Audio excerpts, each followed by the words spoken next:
Atlantis, benarkah peradaban super ini pernah ada?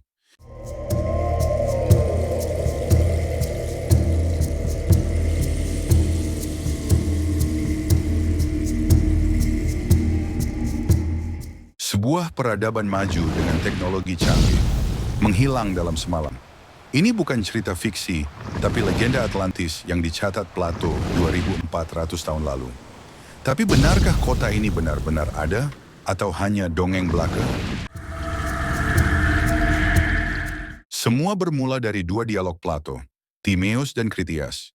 Menurutnya, Atlantis adalah peradaban super di seberang pilar Hercules, Selat Gibraltar, yang tenggelam sekitar 9.000 tahun sebelum Masehi karena murka dewa. Tiga fakta menarik yang sering digambarkan tentang Atlantis. Satu, lingkaran konsentris. Kedua, teknologi energi kristal. Ketiga, armada perang tak terkalahkan. Mari kita bahas satu persatu tentang tiga fakta yang menarik ini. Lingkaran konsentris cincin kota. Deskripsi Atlantis yang paling terkenal, terutama dari dialog Plato, Timaeus dan Critias, memang menggambarkan kota utama Atlantis dengan lingkaran-lingkaran konsentris yang mengagumkan. Plato menjelaskan bahwa kota itu dibangun di sebuah pulau yang besar dan subur. Di tengah pulau terdapat dataran rendah di mana Poseidon, dewa laut, pertama kali tinggal dengan seorang wanita fana.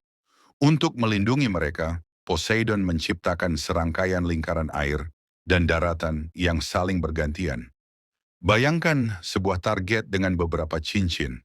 Setiap cincin bisa berupa kanal air yang dalam atau daratan yang ditinggikan, dan semuanya melingkari pusat kota. Jembatan dan terowongan menghubungkan berbagai bagian kota. Deskripsi Plato sangat detail, bahkan menyebutkan ukuran lingkaran-lingkaran tersebut dan bagaimana mereka dihiasi dengan tembok-tembok yang megah, dilapisi dengan berbagai jenis logam seperti perunggu, timah, dan orichalcum, logam misterius yang hanya disebutkan di Atlantis. Gambaran lingkaran konsentris ini memberikan kesan sebuah kota yang sangat terencana, simetris, dan canggih untuk zamannya. Ini juga menambah daya tarik dan misteri Atlantis, menjadikannya sebuah peradaban yang luar biasa dalam imajinasi kita. Teknologi energi kristal. Selain lingkaran konsentris, Atlantis juga sering digambarkan memiliki teknologi energi kristal yang sangat canggih. Gagasan ini tidak berasal langsung dari tulisan Plato, tetapi lebih merupakan perkembangan dari interpretasi dan spekulasi para penulis dan visioner di kemudian hari, terutama pada abad ke-19 dan ke-20. Beberapa tokoh yang mempopulerkan konsep ini antara lain Edgar Cayce, seorang paranormal terkenal yang memberikan banyak pembacaan tentang Atlantis. Ia menggambarkan bahwa peradaban Atlantis menggunakan kristal raksasa sebagai sumber energi utama mereka.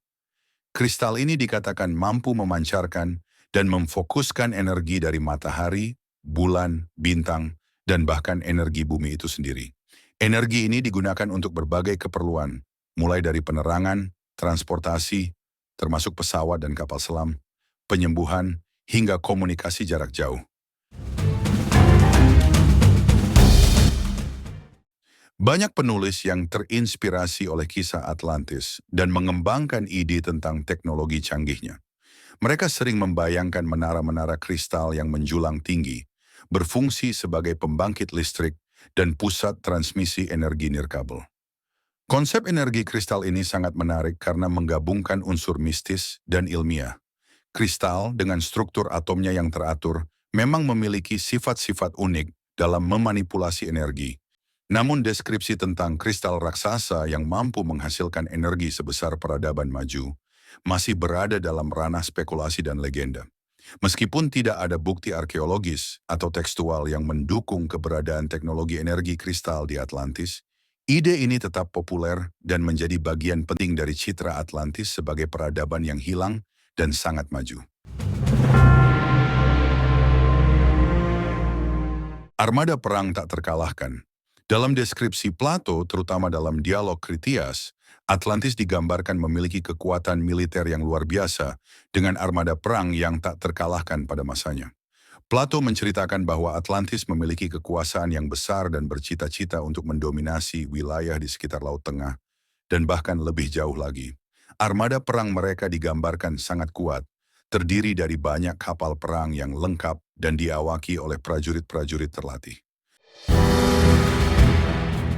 Beberapa poin penting mengenai armada perang Atlantis dalam tulisan Plato. Plato tidak memberikan angka pasti, tetapi implikasinya adalah jumlah kapal perang Atlantis sangat banyak, jauh melebihi kekuatan maritim bangsa-bangsa lain pada masa itu. Bangsa Atlantis digambarkan sebagai pelaut yang ulung dan memiliki pemahaman mendalam tentang navigasi dan peperangan di laut. Kekuatan militer Atlantis diorganisir dengan baik, dengan struktur komando yang jelas dan disiplin yang tinggi. Meskipun Plato tidak secara eksplisit menyebutkan teknologi canggih dalam persenjataan maritim mereka, kekalahan telak yang diderita oleh bangsa-bangsa lain mengisyaratkan bahwa Atlantis mungkin memiliki keunggulan taktis atau bahkan teknologi tertentu. Kisah tentang armada perang Atlantis yang tak terkalahkan ini menjadi salah satu alasan mengapa kejatuhan mereka begitu dramatis.